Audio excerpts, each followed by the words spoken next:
brought you by Silver Pumps and Motors. Top quality और consistent performance के लिए सिर्फ सिल्वर पंप्स नाम याद रखना. మూవింగ్ ఆన్, దేశంలో చాలా స్కామ్లు బయటపడ్డాయి. కానీ ఇప్పుడు మనం చెప్పుకోబోయే స్కాములకే బాప్ లాంటిది. కశ్మీర్ నుంచి కన్యాకుమారి వరకు ఈ స్కామ్కి లింకులున్నాయి. లంచాల మాటున గుట్టలుగా ఉన్నాయి. మెరిసేదంతా బంగారం కాదు, ఎన్ఎంసీ సర్టిఫికెట్ ఉన్నవన్నీ మెడికల్ కాలేజీలు కాదు. ఇలా ముడుపులు ఇవ్వడం, తర్వాత మెడికల్ కాలేజీలకు అనుమతులు తెచ్చుకోవడం, ఎవరైనా రైడ్స్కి వస్తే నోట్ల కట్టలతో నోరు మూయించడం, రిపోర్టుల్లో రాతలు తారుమారు చేయించడం. ఏళ్లుగా సాగుతున్న స్కామ్ ఇప్పుడే ఎలా బయటపడింది? ఏ తీగలాగితే ఇంత పెద్ద మెడికల్ డొంక కదిలింది?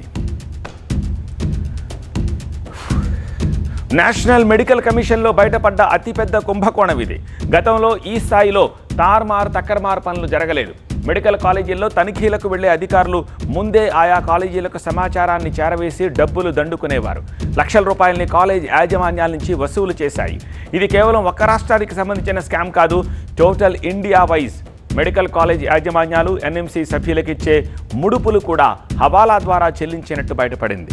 హెల్త్ అండ్ ఫ్యామిలీ వెల్ఫేర్ మంత్రిత్వ శాఖలోని పలువురికి హవాలా డబ్బు చేరినట్టుగా సిబిఐ విచారణలో బయటపడింది. స్కామ్లో మన తెలుగు రాష్ట్రాలకు చెందిన డాక్టర్ల పాత్ర కూడా ఉన్నట్టుగా దర్యాప్తులో తేలింది. కర్ణాటక, రాజస్థాన్, మధ్యప్రదేశ్, ఢిల్లీ, ఉత్తరప్రదేశ్, ఛత్తీస్గఢ్ రాష్ట్రాల్లోని మెడికల్ కాలేజీల తనిఖీల్లో అక్రమాలు బయటపడ్డాయి.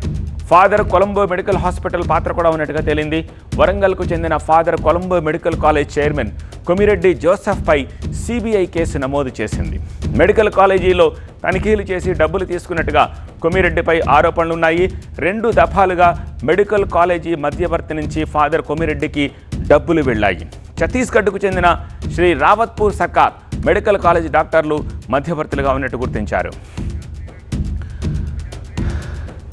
Visakha Gayatri medical college director నుంచి 50 లక్షలు వసూలు చేశారు. డాక్టర్ కృష్ణ కిషోర్ ద్వారా ఢిల్లీకి హవాలా రూపంలో డబ్బు తరలించారు.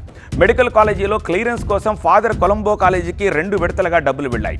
దక్షిణాది రాష్ట్రాల మెడికల్ కాలేజీల తనిఖీ కోసం డాక్టర్ వీరేంద్ర కుమార్ను నియమించారు. ఆయన అనంతపూర్ కదిరికి చెందిన డాక్టర్ హరిప్రసాద్తో ములాఖాత్ అయినట్టు తెలుస్తోంది.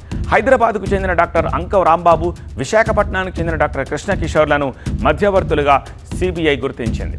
Colombo medical college chairman Joseph కొమిరెడ్డికి బ్రోకర్లు 60 లక్షలు ముట్టజెప్పినట్టు గుర్తించారు సిబిఐ అధికారులు.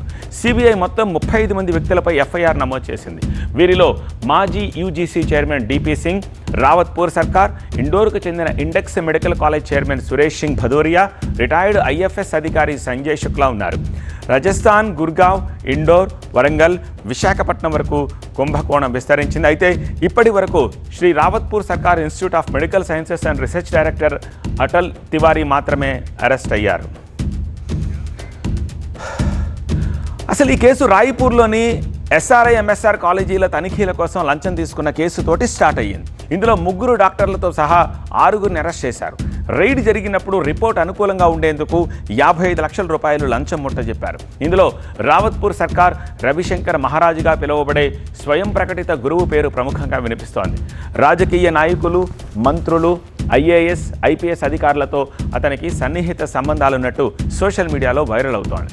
ఆయన నిర్వహిస్తోన్న ట్రస్టుపై గతంలో భూమి ఆక్రమణ, అనధికార కళాశాలల నిర్వహణ, విద్యార్థుల్ని మతపరమైన కార్యక్రమాల్లో బలవంతంగా పాల్గొనేలా చేయడం, ఆశ్రమంలో మహిళా అనుచరులపై మానసిక వేధింపుల ఆరోపణలు వచ్చాయి.